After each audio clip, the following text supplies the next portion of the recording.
예, 안녕하세요. 저는 김천 수도함에서 정진하고 있는 수자 원재라고 합니다.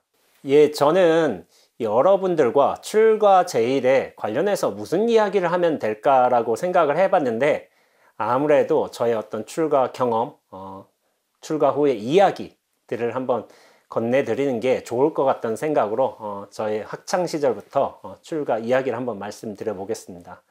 제가 사실은 대학을 삼수로 들어갔어요. 그런데 제가 들어간 서강대학교에서는 인문학부에 종교학과라는 게 있었어요.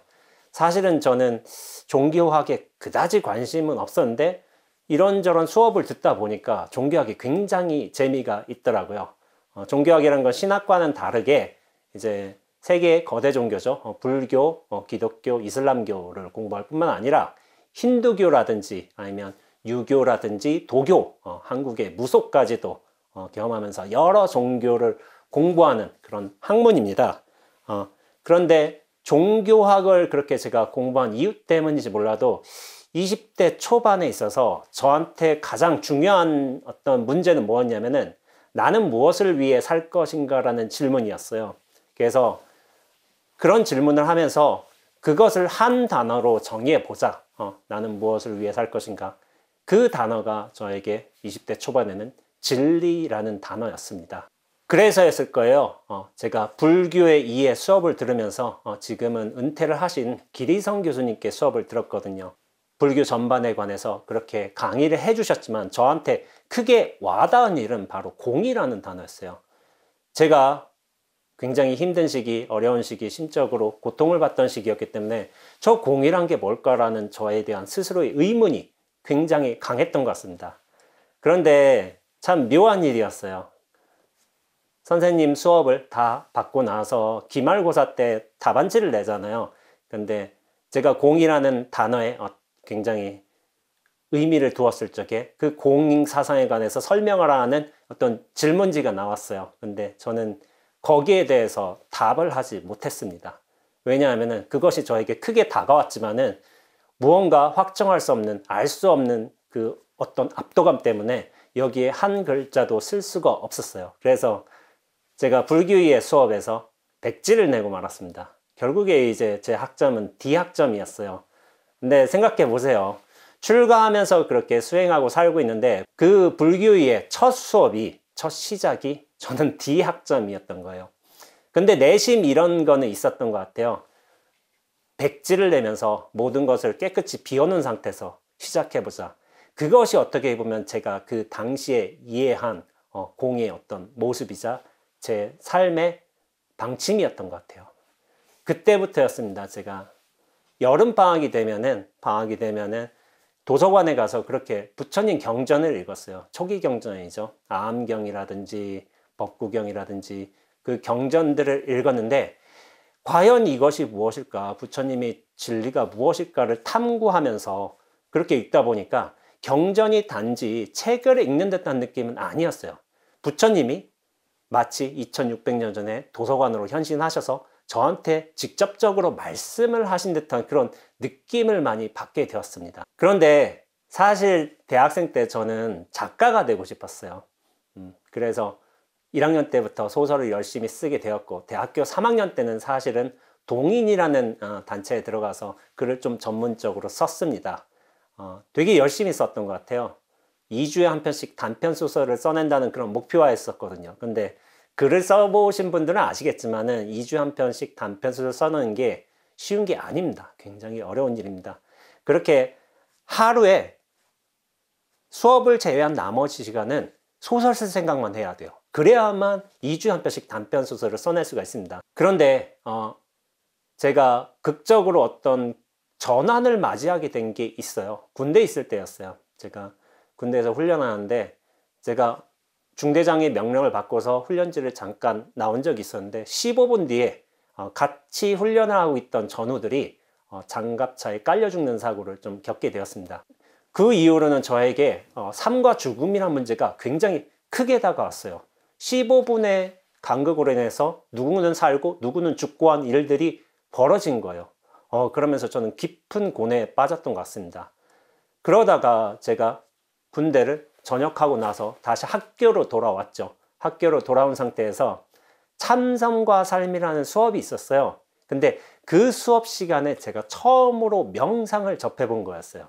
그러나 당시에는 저는 여전히 이제 작가의 꿈을 꾸고 있었거든요. 그러니까 여전히 글쓰기를 게을리하지 않았지만은, 근데 이게 그렇더라고요. 글을 쓰는 것과 명상을 하는 게 두 가지가 같이 갈 수가 없더라고요.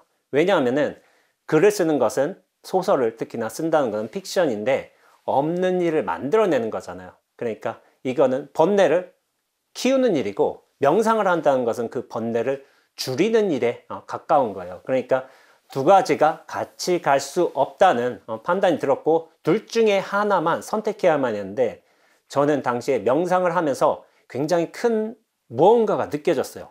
이 명상이 뭔지 모르겠지만은 여기에 거대한 무언가가 있다 하는 직감을 받았던 것 같아요. 그래서 그 끌림을 따라서 저는 글쓰기에 굉장히 열심히 했지만 글쓰기를 그만두고 명상의 세계로 들어갔습니다. 당시 화두 참선을 하고 싶었지만 화두는 큰 선지식한테 받아야 된다는 말을 들었어요. 그래서 제가 할 수 있는 거는 어떻게 보면은 수행의 첫 단계에 할 수 있는 게 수식관 간다는 거거든요. 숨을 내쉬면서 수를 1부터 10까지 쉬고 또 10부터 1까지 쉬고, 되게 단순한 작업인데 그 수행을 했고요. 그리고 옴마니 밤매음 하루에 3만 번 정도 하는 그런 수행을 했습니다. 대략 하루에 6시간 정도 걸렸어요. 그러니까 예전에는 글쓰기에 투자했던 시간이 나중에는 수행하는 시간으로 그렇게 바뀌었던 것 같습니다. 당시에 제가 정진의 열의를 갖고 있어서 여러모로 이제 수행할 수 있는 도량을 찾고 있었는데, 제가 학교 다닐 때는 화계사에서 그렇게 철야 참선을 할 수 있게 해놨더라고요. 국제선언이었는데 토요일 밤 9시부터 다음날 일요일 새벽 3시까지, 그러니까 스님들이 주무시는 시간이죠. 그 국제선언을 개방해 놓더라고요. 그러면서 6시간 정진할 수 있게끔 일반인들이. 그래서 저는 학생인데 토요일 저녁마다 그 국제선언에 철야 참선에 간 거예요. 그러면서 쉽지는 않았죠. 왜냐하면 앉는데 익숙하지 않았을 뿐더러 그리고 정진도 잘 못하던 시기였기 때문에. 그런데 좀 어거지로 좀 그렇게 했던 것 같습니다. 그러다가 새벽 3시에 이제 정진이 끝나고 나서는 버스가 안 다녀요. 그래가지고 밑에 보면은 스님들 바로공양 하시는 방이 있대요. 근데 거기서 약간 쪽잠을 자다가 새벽 4시 반쯤에 일어나서 다시 이제 버스를 타고 수유에서, 화계사가 있던 수유에서 제가 살던 수색으로 그렇게 왔던 기억이 지금에도 선명합니다. 그런데 학교에서 수행을 한답시고 제가 좀 앉는 시간이 좀 부족하다고 생각을 했어요. 그렇기 때문에 공강 시간 있잖아요. 수업 시간에. 공강 때는 제가 좌복을 하나 마련해 돼가지고 빈 강의실 가서 그렇게 1시간씩 꼭 앉았던 것 같아요.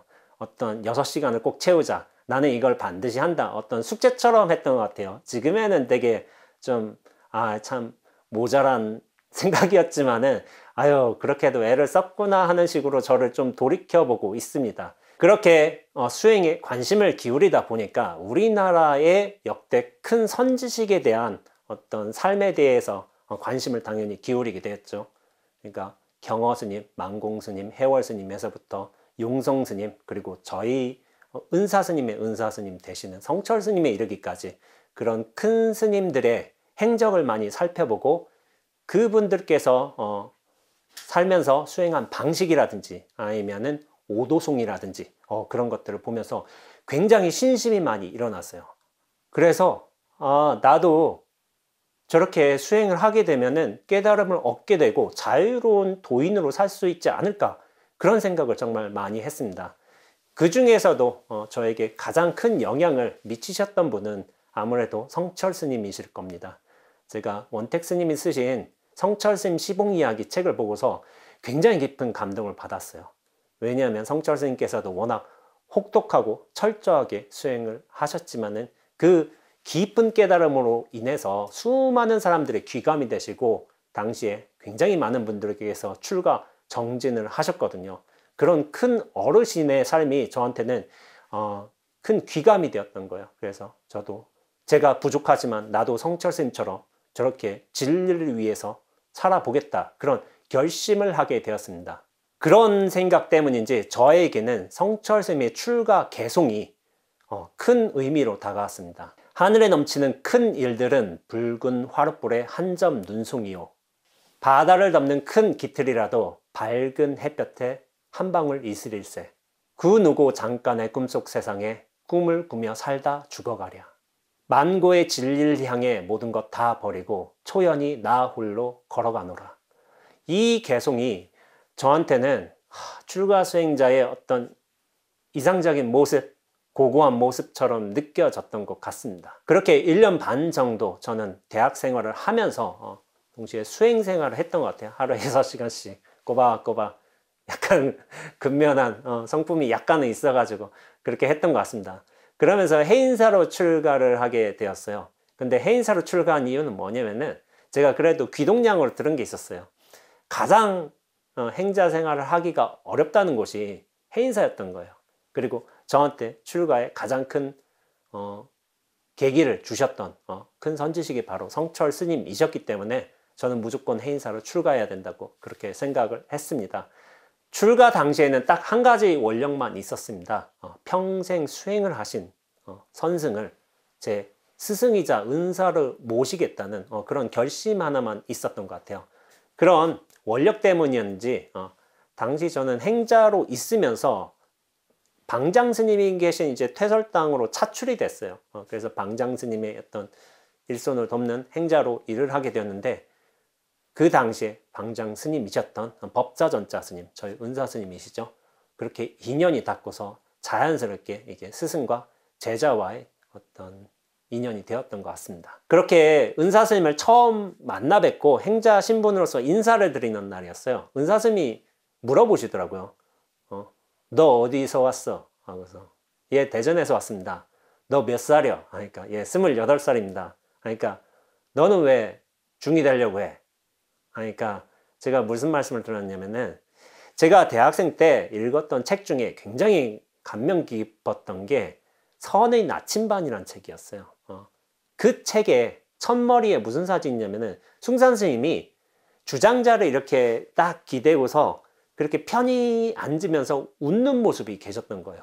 그러니까 저는 대학생 때 그랬어요. 너무 답답했어요. 나는 진리를 알지 못하고 내 마음도 흔들리고 도대체 이 삶이란 게 뭘까? 자유란 게 뭘까? 나는 그런데 왜 이렇게 갇혀 살까? 그렇게 힘들며 살았는데 숭산 스님의 그 모습을 보니까 저분은 대자유를 얻었구나. 그러면서 저렇게 화사하게 웃고 계시는구나. 너무 편안해 보였던 거예요. 그래서 제가 은사 스님께 저는 숭산 스님이 너무 부러웠습니다.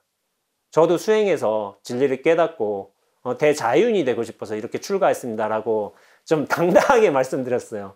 그렇게 저는 처음부터 선수행에 굉장히 깊은 뜻을 갖추게 되었습니다. 그래서 우리나라에서 조계 중에서는 이제 비구가 되려고 하던 기본 교육과정 중에 한 가지를 거쳐야 되는데 저는 그래서 기본선언이라는 과정을 거쳤던 것 같아요.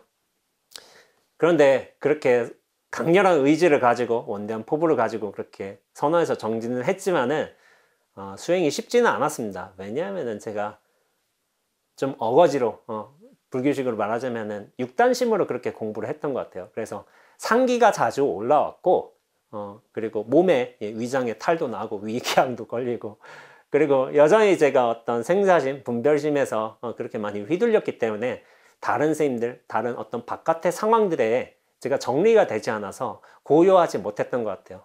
그러면서도 어거지로 또 앉으면서 애를 쓰다 보니까 여러모로 정지는 잘 되지는 않았던 것 같습니다. 그렇게 한 4년 정도 애를 썼는데도 다른 스님들에 비해서 제가 이렇다 할 만한 공부 결과가 나오지 않는 것 같아요. 그러니까 저 스스로도 너무 속상했던 것 같아요. 나는 이렇게 애를 쓰는데 분명히 뭐가 나와줘야 된다고 생각을 했는데 그렇지 않는다는 생각이 드니까 중간에 제가 좀 딴짓을 했습니다. 아시는 분들은 아시겠지만 제가 세계일주를 갔어요. 너무 공부가 안 되니까 좀 어떤 전환기라도 맞이해보자. 그런 생각으로 어떤 세계일주를 갔던 것 같아요. 세계일주를 하면서 실제로 수많은 고생을 했습니다. 여러 사람도 만나고 저에 대한 반성도 많이 하게 되고 2년 정도 그렇게 고생을 하고서 한국에 들어왔죠. 근데 그런 고생을 한 덕분인지 몰라도 이전과는 다르게 공부가 좀 수월해졌다? 편안해졌다? 그런 느낌이 들더라고요.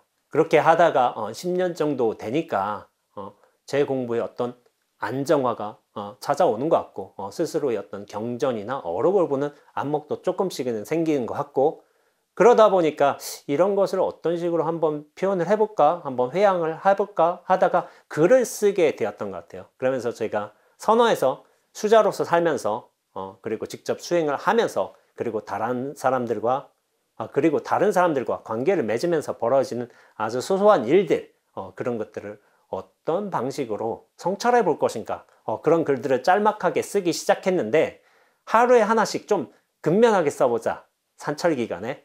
그런 것들이 글이 좀 많이 모였던 것 같습니다. 저희 수자들 같은 경우에는 본 안것 때는 그렇게 정진하느라 다른 일을 하지 못하지만은 산철 때에는 봄, 가을의 산철은 시간이 많잖아요. 그러니까 저 스스로 좀 결심을 했던 거예요. 하루에 하나씩 한번 글을 써보자. 내 수행을 한번 되짚어보자.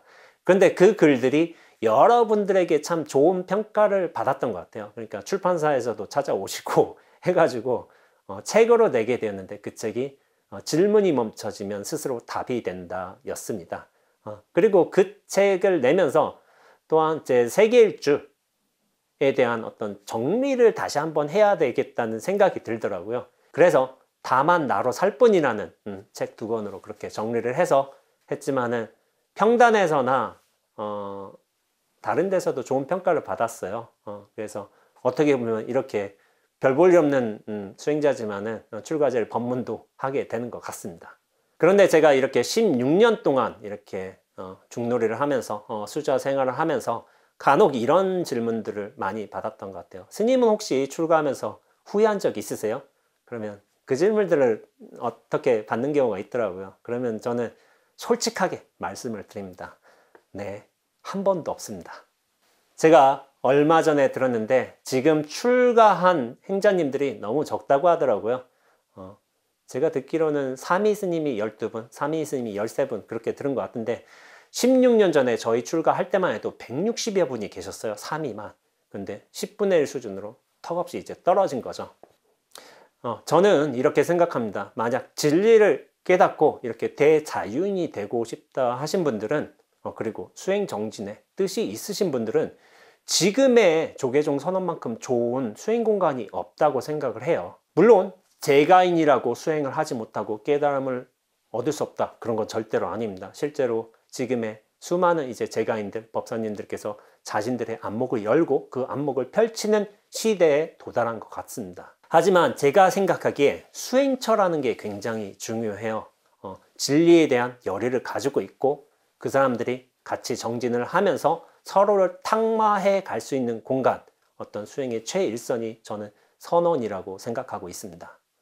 이렇게 선원에서 자유롭게 정진하고 투철하게 정진을 할 수 있지만, 요즘 시대는 그런 것 같아요. 과거의 시대와 달리 어떤 세상과 거리를 두고 또 세상 인연들과 절연을 하면서 그렇게 사는 시대는 아닌 것 같습니다.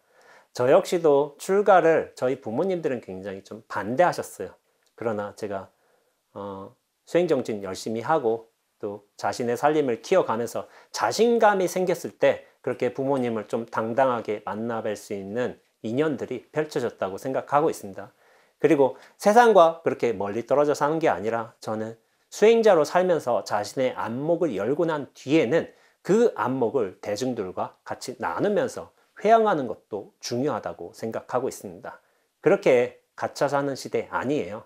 자신의 어떤 자신감만 있다면은, 그리고 어떤 안목만 있다면 그것들을 자유롭게 펼쳐가면서 회양하는 시대가 지금의 이 시대인 것 같습니다. 저희 어떤 출가를 돌이켜봐도 그렇고 지금의 스님들, 수행자들이 세상에 나오는 모습도 그렇고 예전과는 많이 달라졌습니다. 시대는 흐르고 그렇게 상황은 변하는 겁니다. 부처님은 삼법인 중에 하나로서 무상을 말씀하셨거든요. 그런데 우리가 무상이라고 한다면은 어떤 나이 지긋하신 분이 지나간 세월을 그리워하면서 그렇게 쓰는 단어만은 아니라고 생각을 하고 있습니다. 우리가 흐르는 것을 잘 받아들이고 또 변화에 잘 적응할 수 있다면은 매 순간 매 장소가 새롭게 재탄생할 수 있는 근거가 바로 이 무상에 있기 때문입니다. 그래서 저는 무상을 그 모든 가능성의 열림이라고 해석하고 있습니다. 무언가에 매여 있는 사람에게 있어서 무상은 고통의 원인이 될 수 있지만은 무언가도 집착하지 않고 상황에 잘 맞게 흘러간다면은 무상은 오히려 새로운 가능성의 활로가 되는 것이기 때문입니다. 그래서 저는 서가모니 부처님이 무상을 설하신 이유가 우리 중생들에게 고통의 근거를 그렇게 말씀하시려고 온 것이 아니라 저와 같은, 여러분 같은 평범한 중생들도 이 무상으로서 새롭게 태어날 수 있다는 그 가능성, 자유선언을 하시기 위해 오신 것이라고 믿고 있습니다. 그렇게 부처님의 덕화로 인해서 2600년이 넘도록 우리는 승단을 유지할 수 있었고, 그 승단에서 가장 최일선에서 깨달음을 구하면서 대중들에게 회양하는 일선에 있는 집단이 저는 선원이라고 생각하고 있고, 이 선원 수자로서의 굉장히 큰 자부심을 가지고 있습니다. 선원에서 좋은 도반들과 함께 같이 정진하면서 그 포부를, 뜻을 키워가셨으면 좋겠다는 생각으로 이렇게 출가제 법문을 마치도록 하겠습니다. 예, 감사합니다.